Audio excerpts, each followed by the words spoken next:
The morning sky over Colorado Springs changed from blue to black in seconds as massive shadows blocked out the sun.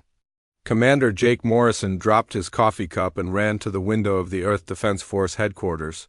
What he saw made his blood freeze. Ships the size of cities hung in the atmosphere, their dark hulls gleaming with strange lights that pulsed like heartbeats. Jake grabbed his radio and shouted, "Orders to every station on Earth."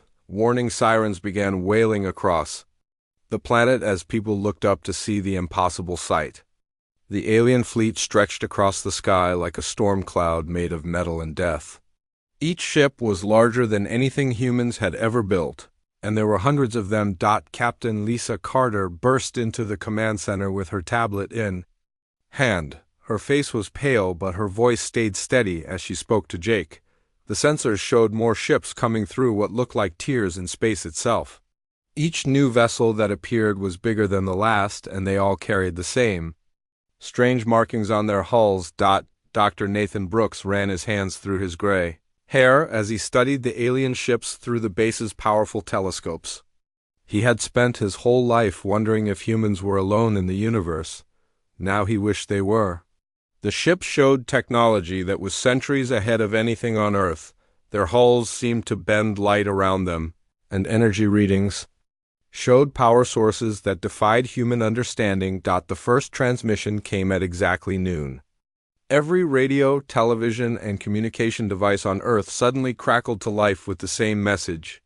The voice that spoke was cold and mechanical, but the words were perfectly clear English. Admiral Vextar of the Zephyrian Empire had come to claim Earth for his people. Jake listened to the alien's words with growing anger.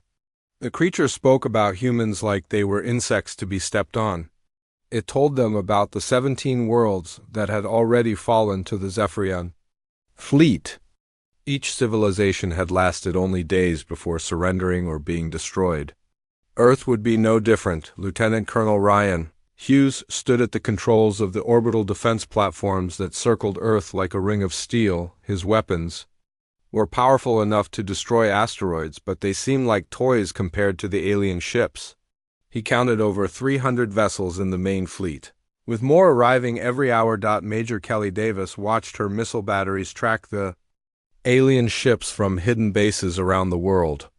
Her weapons were the most advanced Earth had ever created, but she knew they were nothing compared to what the aliens possessed. Still, she kept her finger ready on the firing controls. If Earth was going to die, it would die fighting the alien. Admiral's message continued for 20 minutes. He spoke about the glory of the Zephyrian Empire and how they had brought order to the galaxy. He called humans a young and foolish race that needed to be taught their place in the universe. The choice was simple: surrender and serve, or be destroyed completely. President Elizabeth Turner sat in the emergency bunker beneath the White House, surrounded by her military advisors. The faces around the table showed fear, but also determination. She had sworn to protect Earth and its people, and she would not break that oath now. When the alien message ended, she stood up and gave her answer. The response went out on every frequency Earth could broadcast. President Turner's voice was calm and strong as she spoke for all of humanity. Earth would not surrender. Earth would not bow to alien masters.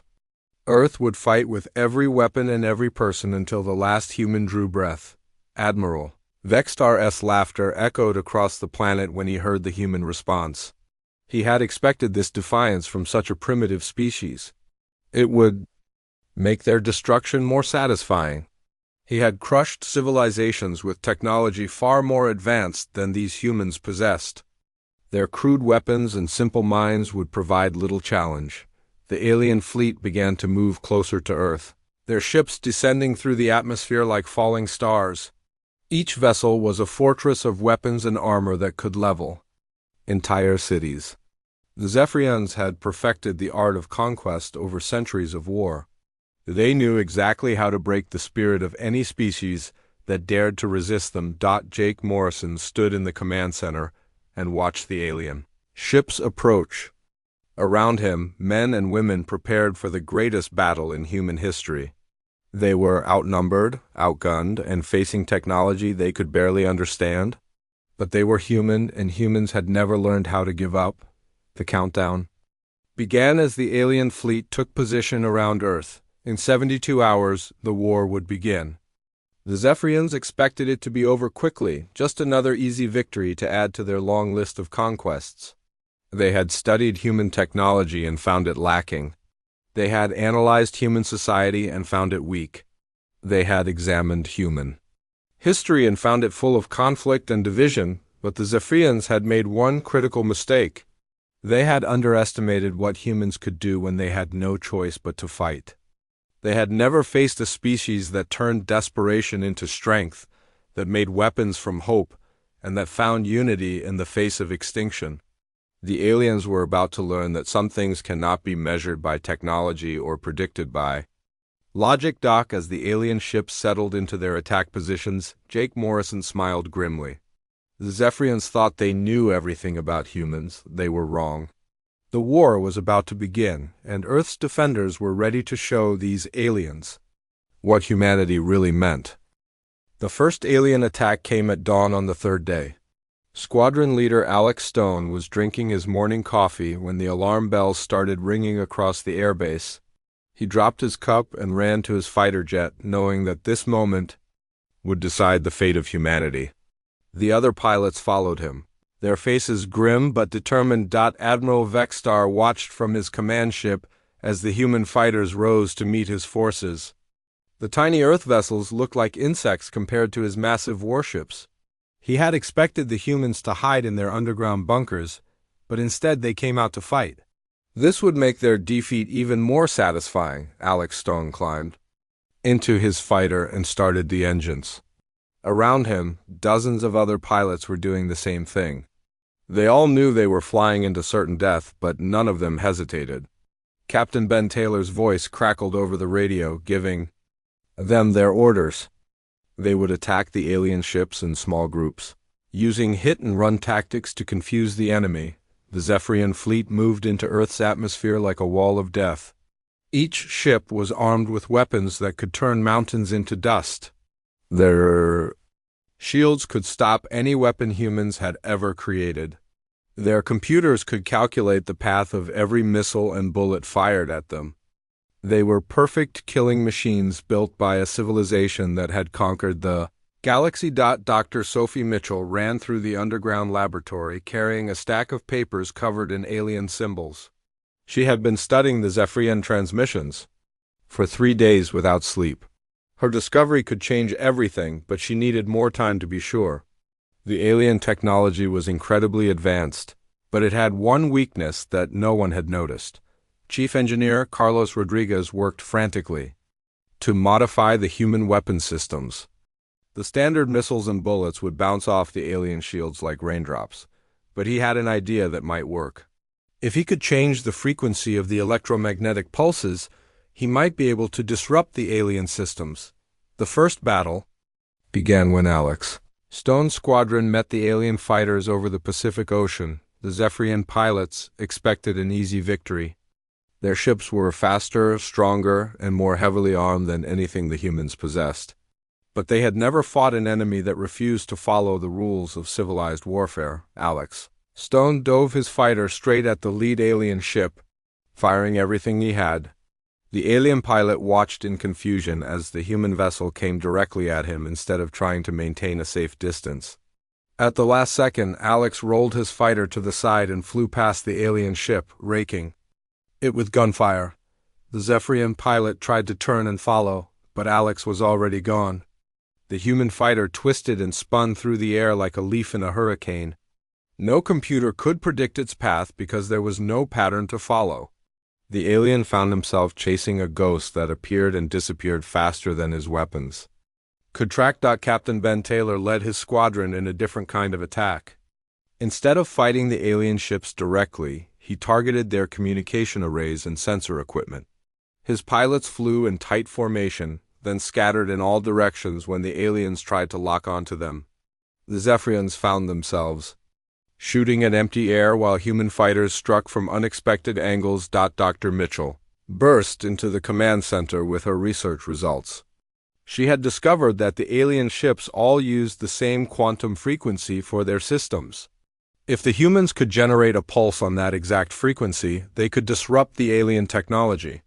It would only work for a few seconds, but that might be enough. Carlos Rodriguez listened to Dr. Mitchell's explanation and immediately understood what she meant. He had been working on electromagnetic pulse weapons for years. If he could tune them to the alien frequency, he could turn their own technology against them. But he needed time to modify the weapons, and time was something they did not have. The battle raged across the sky as more alien ships joined the fight. The humans were outnumbered 10-1, but they refused to give up. Every time an alien pilot thought he had cornered a human fighter, the enemy would do something impossible.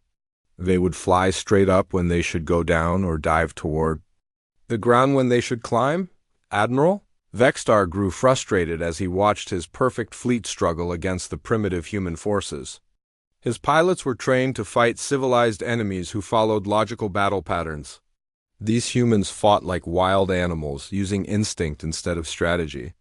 They made decisions that no computer could predict because they made no sense. Alex Stone found himself alone against 3 alien fighters. His fuel was running low and his weapons were nearly empty.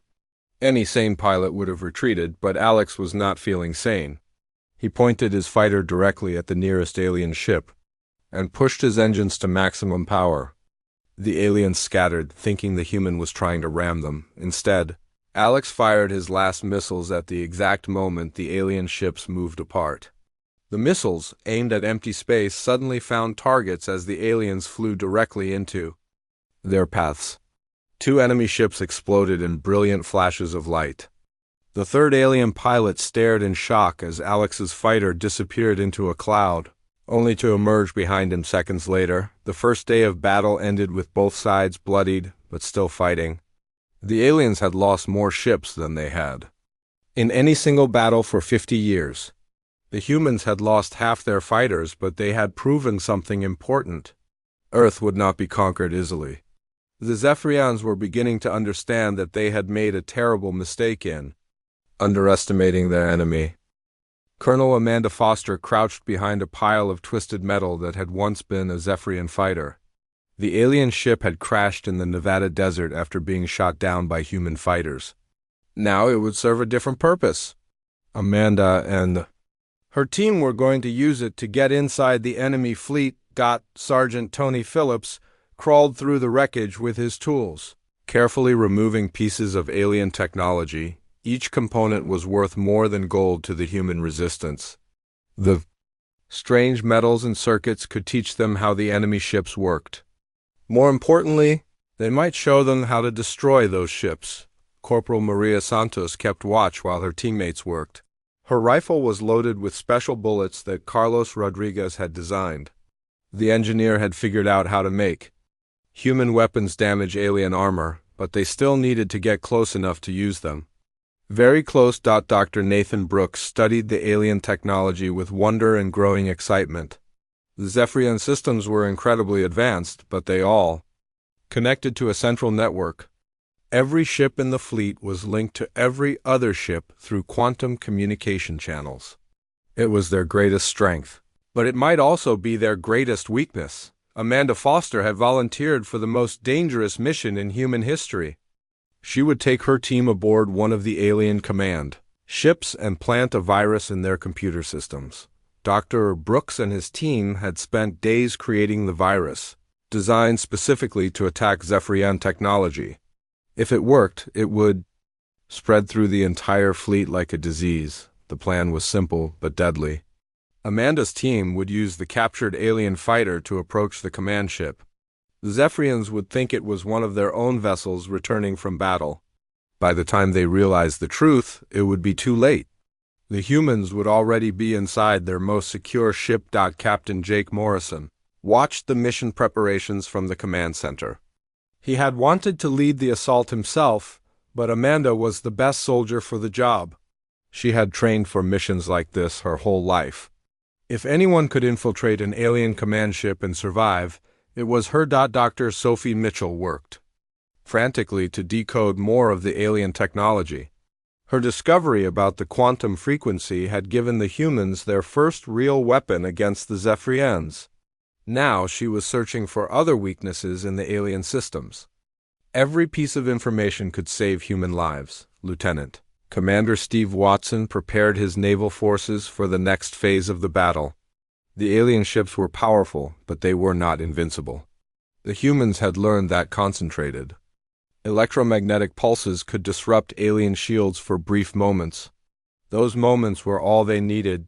Amanda Foster's team climbed into the captured alien fighter as the sun set over the desert. The ship's controls were strange and difficult to understand, but Tony Phillips had figured out how to fly it. The alien vessel lifted off the ground with a sound like thunder, heading toward the enemy fleet that hung in the sky like dark clouds. Admiral Vextar stood on the bridge of his flagship, studying reports from the day's battles. His forces had destroyed many human ships, but the cost had been higher than expected. The humans fought with a ferocity that surprised him. They seemed to have no fear of death, which made them dangerous opponents. The captured alien fighter approached the Zephyrian command ship without being challenged. The enemy sensors recognized it as a friendly vessel and allowed it to land in the main hangar. Amanda and her team waited in the ship's cargo hold, their hearts pounding as they prepared for the most important mission of their lives. Dr. Brooks watched the mission unfold through the team's hidden cameras. Everything depended on Amanda reaching the ship's computer core and uploading the virus. If she failed, the human resistance would lose its best chance to strike back at the alien fleet. If she succeeded, the entire war might change. Amanda Foster stepped out of the alien fighter and into the enemy ship. The corridors were filled with strange lights and sounds that made her skin crawl. Zephyrian soldiers moved through the halls, their armor gleaming and their weapons ready. They did not notice the small human team moving through their ship like ghosts. Tony Phillips used his tools to open locked doors while Maria Santos watched for enemy patrols. The alien ship was a maze of corridors and chambers, but they had studied the layout during their approach. The computer core was deep in the ship's center. Protected by layers of security systems, the team reached the computer core after 20 minutes of careful movement. The room was filled with strange machines that hummed with alien energy. Amanda pulled out the virus device that Dr. Brooks had created. It looked like a simple metal cylinder, but it contained the most advanced computer program humans had ever written. Admiral Vextar received reports of successful attacks on several human cities. His forces were winning the war, but the victory was taking longer than expected. The humans refused to surrender even when facing impossible odds. Their stubbornness was beginning to cost him ships and soldiers. Amanda inserted the virus device into the alien computer system. The machine accepted it without question, thinking it was a normal data storage unit. The virus began to spread through the ship's systems, copying itself into every circuit and memory bank. Within minutes, it would reach the quantum communication network and spread to every ship in the fleet. The alarm sounded as the virus began to take effect. Zephyrian soldiers ran through the corridors, searching for the source of the system failures. Amanda and her team had to reach their ship before the aliens found them. The success of their mission would mean nothing if they could not escape to tell others what they had learned. Dr. Brooks watched his virus spread through the alien network like wildfire. The Zephyrian ships were beginning to experience system failures across their entire fleet. Their perfect technology was turning against them, and they did not understand why. The tide of the war was finally beginning to turn. The virus spread through the alien fleet like poison in water. Dr. Sophie Mitchell watched her computer screens as one by one, the Zephyrian ships began to malfunction. Their perfect technology was failing them for the first time in centuries. The aliens had built their entire civilization on the belief that their systems could not be broken by lesser species. Chief Engineer Carlos Rodriguez worked through the night to build new weapons using captured alien technology.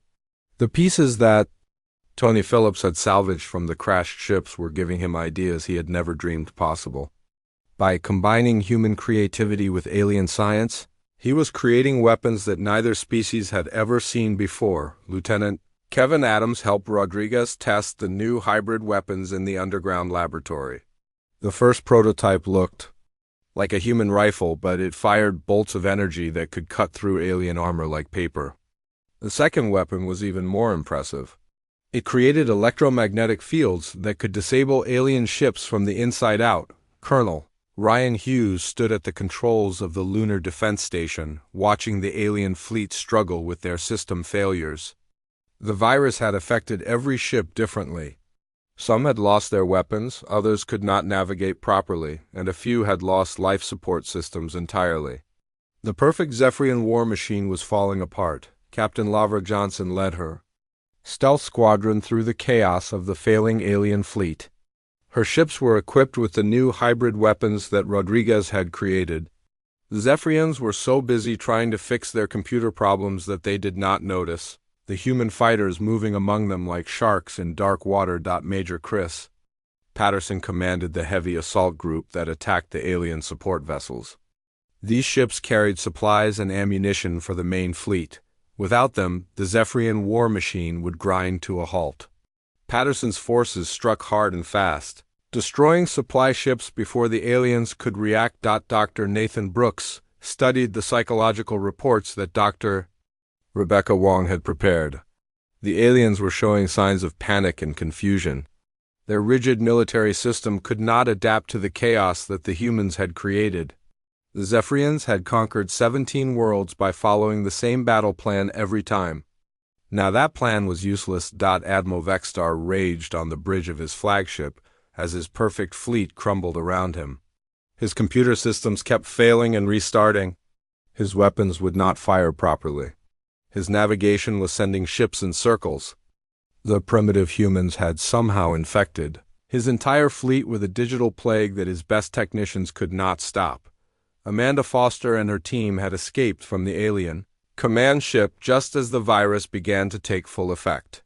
They watched from their captured fighter as the massive vessel spun out of control, its crew unable to operate even the simplest systems. The sight filled them with grim satisfaction.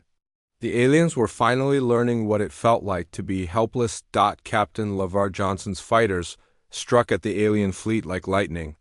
They would appear from nowhere, destroy a target, and vanish before the enemy could respond. The hybrid weapons cut through alien shields as if they were made of paper. Ships that had seemed invincible just days before were now burning wrecks floating in space. Dr. Mitchell discovered that the virus was evolving as it spread through the alien network. The program was learning from each system it infected, becoming more effective with every ship it touched. The Zephyrians had created a network that was supposed to make them stronger. Instead, it had become the weapon that would destroy them. Major Patterson's assault group found that the alien supply ships were defenseless against the hybrid weapons. The Zephyrians had never needed to heavily arm their support vessels because no enemy had ever penetrated their main fleet. Now human fighters were cutting through their supply lines like a sword through silk. Carlos Rodriguez watched his weapons in action and felt a mixture of pride and horror. The hybrid technology was incredibly powerful, but it was also completely new. He had no idea what long-term effects it might have. All he knew was that it was working. The alien fleet was dying, and his weapons were the cause. Colonel Hughes coordinated the attacks from his lunar base, sending orders to human forces across the solar system. The aliens were retreating from Earth's orbit, but they were not beaten yet.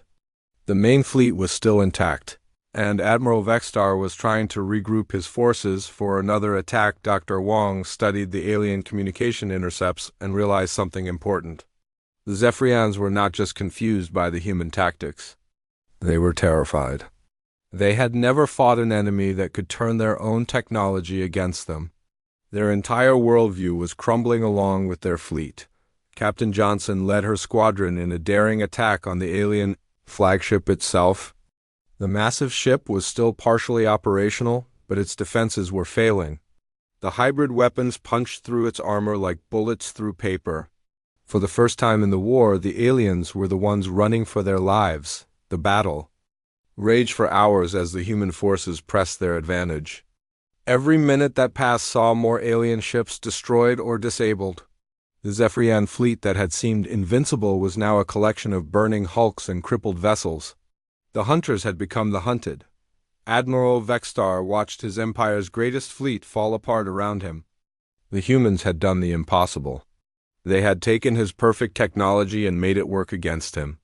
His rigid military mind could not understand how such a primitive species could defeat the might of the Zephyrian Empire. As the sun set over Earth, the alien fleet was in full retreat. The virus continued to spread through their systems, making every ship a potential weapon against its own fleet. The Zephyrians who had come to conquer Earth were now fighting for their very survival. The tables had turned completely, and the humans were no longer the hunted. They were the hunters. Admiral Vexstar stood on the bridge of his dying flagship and made a decision that would haunt him for the rest of his very short life. If he could not conquer Earth, he would destroy it completely. The planet-killer weapon had been his final option, save for worlds that refused to surrender even after defeat. Now he would use it to erase humanity from existence. Captain Alex Stone received the emergency alert while flying patrol around Earth's moon. The alien flagship was charging a weapon that could crack planets like eggs. Every human ship in the solar system got the same message at the same time. They had less than 1 hour before Earth became a ball of fire and dust. The planet-killer weapon was the size of a city block and contained enough power to destroy a star. It had been used only twice in Zephyrian history, both times to make examples of worlds that had dared to resist the Empire. Admiral Vexstar had sworn he would never need it again. The humans had made him break that promise. Colonel Amanda Foster gathered her ground forces for what everyone knew would be a suicide mission. The alien ships in Earth's atmosphere were crippled but still dangerous. Her soldiers would have to fight their way through the wreckage to reach the weapon systems that could still threaten human cities. Many would die, but Earth would survive. Jake Morrison coordinated the final assault from the command center deep underground. Every human ship, every weapon, every soldier was being thrown into one last desperate battle. The aliens had more firepower, but the humans had something the Zephyrians had never learned to understand. They had nothing left to lose. Sergeant Tony Phillips led his squad through the twisted corridors of a crashed alien ship. The vessel had fallen into the Pacific Ocean, but parts of it still functioned. Phillips and his men had to disable the ship's weapons before they could be used against coastal cities. The water was rising around them as they worked. Dr. Sophie Mitchell watched her virus continue to spread through the alien network. The program had evolved beyond her original design, becoming something almost alive. It was learning to attack new systems faster than the aliens could defend against it. The Zephyrians were fighting a war on two fronts now. Captain Alex Stone pointed his fighter directly at the alien flagship and pushed his engines to maximum power. He was not alone. Every human pilot still alive was doing the same thing. They came from all directions like a swarm of angry bees, their hybrid weapons blazing with deadly light. The planet killer weapon began to glow as it gathered energy from the dying alien fleet. Admiral Vexstar watched the power readings climb toward the critical point. In 30 minutes, Earth would be nothing but scattered atoms drifting in space. The humans would pay for their defiance with their entire world.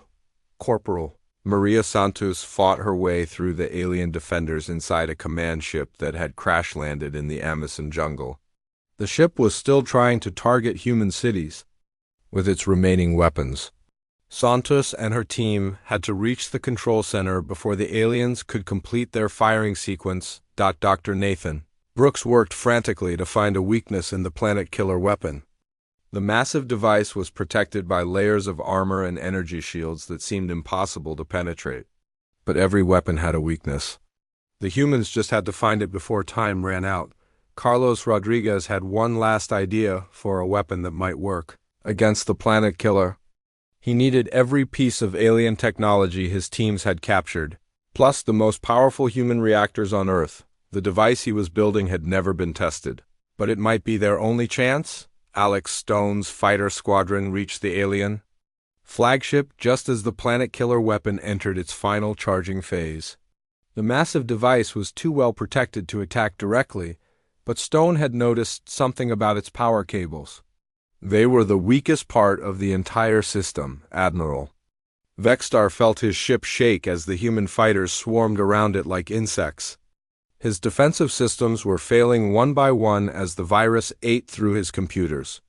The humans were actually attacking the most powerful ship in the Zephyrian fleet.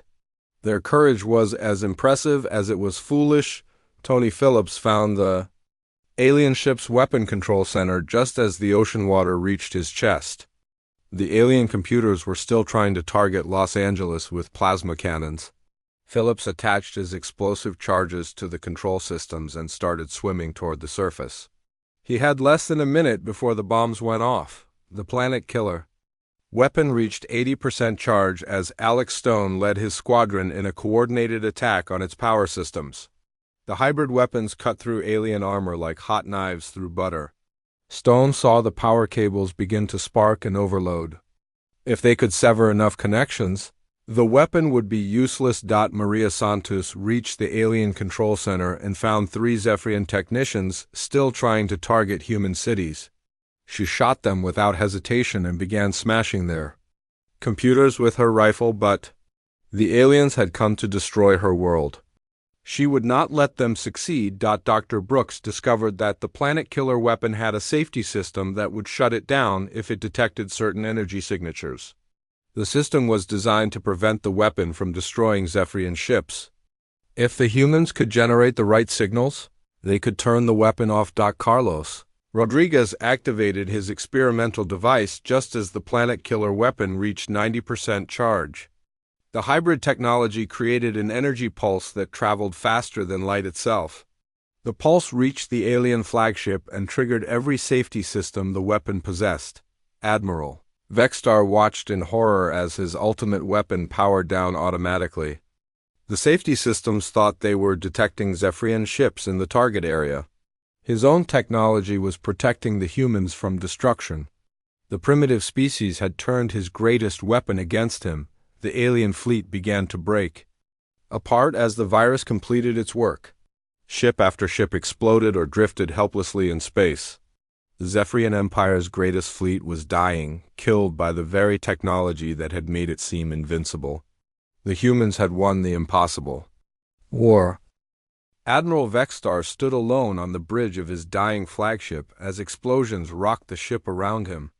The bridge crew was dead. The computers were failing, and the planet killer weapon would never fire again. His empire's greatest fleet was nothing but burning wreckage floating in space. The humans had done the impossible.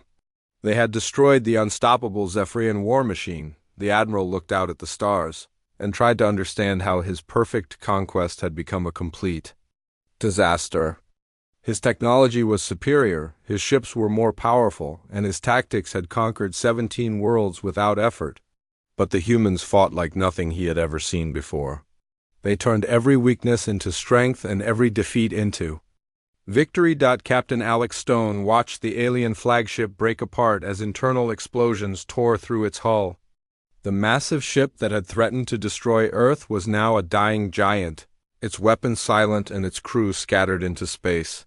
Stone's fighter squadron circled the wreckage, but there was nothing left to fight. The war was over. Jake Morrison received reports from across the solar system as the last alien ships either exploded or drifted helplessly through space. The virus had spread to every vessel in the Zephyrian fleet, turning their own technology into a weapon against them. The aliens who had come to conquer Earth were all dead or dying in the cold darkness between the stars. Dr. Sophie Mitchell watched her virus complete its work as the final alien computers went silent. The program had evolved far beyond her original design, becoming something that could think and adapt on its own. It had learned to destroy Zephyrian technology more efficiently than any human weapon ever could. The aliens had been killed by their own perfection. Colonel Amanda Foster stood in the wreckage of an alien command center and looked up at the sky. The dark clouds of enemy ships that had blocked out the sun were gone. In their place was clear, blue sky and the light of hope. Earth was free, and humanity had won the greatest victory in its history. President Elizabeth Turner addressed the world from the emergency bunker beneath the White House. Her voice was strong and proud as she spoke. To every human on the planet, Earth had faced extinction and survived. The alien invaders who had seemed invincible were now nothing but space debris. Humanity had proven that courage and determination could overcome any enemy. The news of Earth's victory spread across the galaxy faster than light itself. The Zephyrian Empire had been the most feared force in known space for over 1,000 years. No civilization had ever defeated them in battle. But a small blue planet had destroyed their greatest fleet and killed their most powerful admiral. Dr. Nathan Brooks led the teams that studied the captured alien technology scattered across Earth. The Zephyrian ships contained secrets that would advance human science by centuries. But more importantly, they contained the location of other worlds that the Empire had conquered. Earth now had the power to free those enslaved civilizations.